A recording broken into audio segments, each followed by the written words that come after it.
As we look right into the box here, you see a power brick here. You do have a noise canceling headphones, an upgrade from the previous model of headphones. You get some extra earbud tips. Then you have your USB Type-C cable here. And then you have the color of choice from me, which is the amazing silver. Woo-hoo. So let's set that there. And then in the rest of the contents of the box, you'll see some regulatory labels and things there.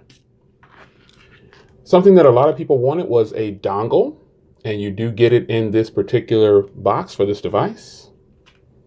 And then also HTC included a case with the device as well, just like the other packaging from the U Ultra.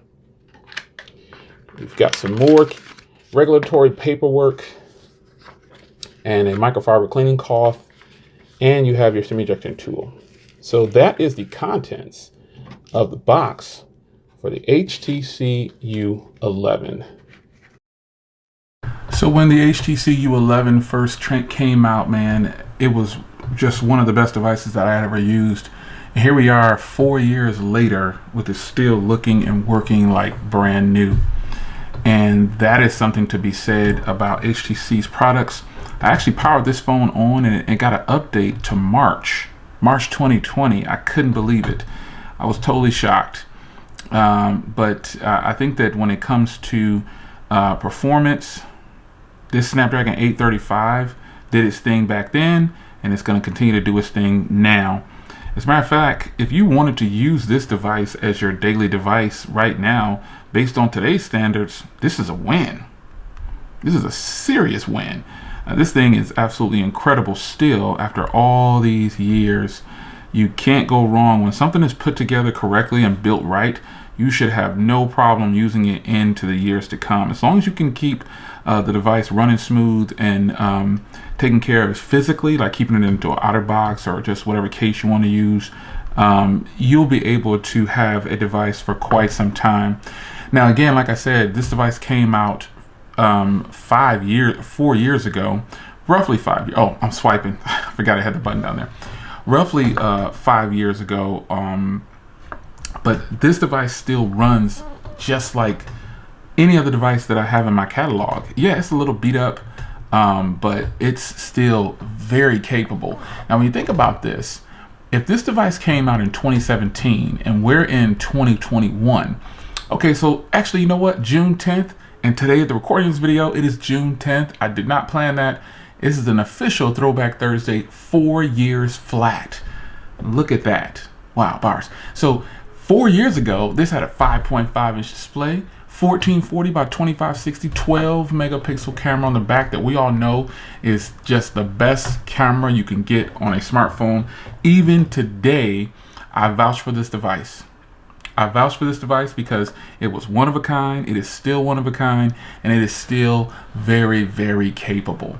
So I wanted to do a Throwback Thursday with one of the best devices ever that I've ever had in my catalog. And if you don't recall, depending on how long you've been following me, if you were following me since 2017, you knew that this device was the device that I used to record all of the content on my channel. You would know that if you've been following me long enough. So let's check out these cameras, because you're going to get blown away in 2021 with the HTC U11. So in 2021, this is what you can expect from the HTC U11. Beautiful front camera. Yes, I said front camera because there are tons of phones out there who don't have a front camera like this and can't record in this lighting at all. I'm using one source of light. No LEDs, just a window right here.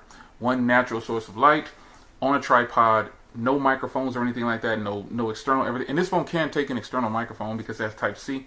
I've done that back in the past when I used to record videos for the channel. But man, 4 years later, 4 of them, and this phone performs like a champ. I've actually been using it all day, and I thought, man, I'm going to go ahead and make this the official Throwback Thursday for June 10th.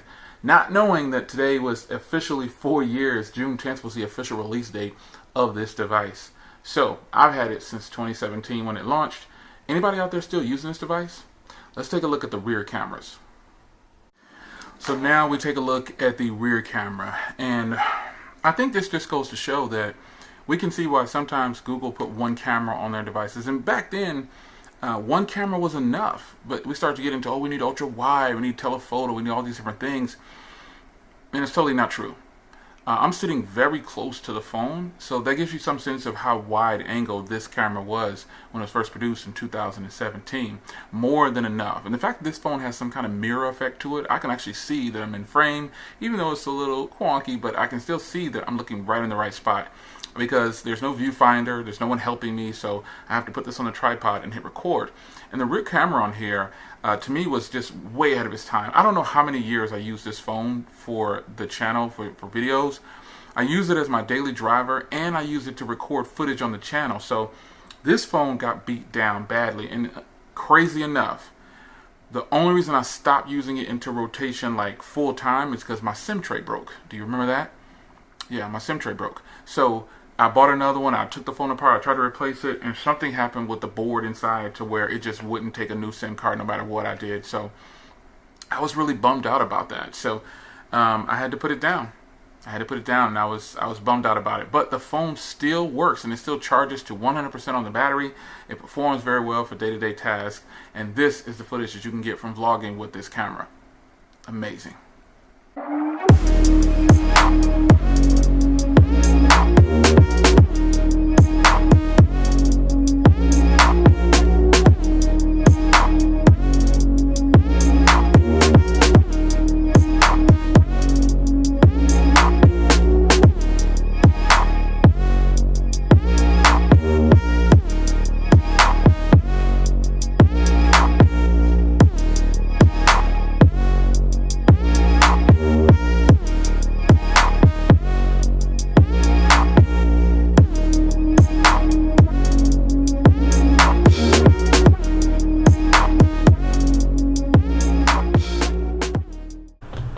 Right now, you can grab this phone for under $200 brand new.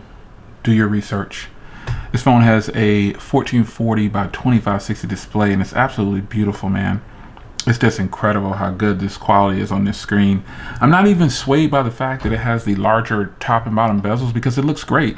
The middle of the screen is 16 by 9, which is beautiful for a lot of aspect ratios for when you're watching things online and things like that. So this is absolutely fantastic. This is actually the Blade X1 4K video sample, and you know, having a 1440p display, absolutely stunning, folks. You can see I got the brightness up to give you some sense of how beautiful this display could possibly be, and I just think it's totally worth it in 2021 if you decide to pick this up, because by today's standards, a phone that has the 835 processor, and yeah, this phone is on Android 9, by the way, and it has the March 2020 security patch. If that's going to sway you, if you're going to be complaining about, oh, it doesn't have the latest security patch, stay away from it. But if you want a quality Android device that's going to continue to work for some time to come, you're looking at an option right here. This was a flagship back in the day, and right now, I think this 4-year-old flagship can do better than most devices out right now. I don't know. Remember, the speakers were great. The Type-C, it has a fingerprint reader down here, and it's just really nice. Now, it wasn't all roses when this phone came out. I can tell you that, you know, it has these light up buttons down here, and this area down here was totally not utilized correctly. They could have just pushed that on down a little bit, but they learned in later devices when they brought out, you know, they have the U11 Ultra. I think it's the U Ultra. I'm sorry, not the U11. They have the U Ultra. And it got complaints too, but 1440p, man, I mean, this is absolutely just great. The phone flies through everything too, man. It is just a beautiful, beautiful phone. So there you have it, man. Throwback Thursday. I hope you guys enjoyed. It's a little beat up, but it still works like new.